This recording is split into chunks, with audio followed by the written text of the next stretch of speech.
I have 4 officers out there on the scene, and the report is the motorman of the standing train did try to get everybody out of the head cut. Right now, it's starting to look like a mechanical malfunction.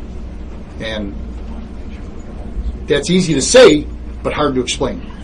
That's going to be the question. You're going to sit there and say, if it comes out that this was a malfunctioning train, how did this happen? And that's a big concern of ours. If some train somehow got out of a yard, went up a slight incline, went through an interlocking, a series of actually 2 interlockings, and then downhill and run, we've got a big problem out there. The initial report was that it was someone walked into the yard and stole the train.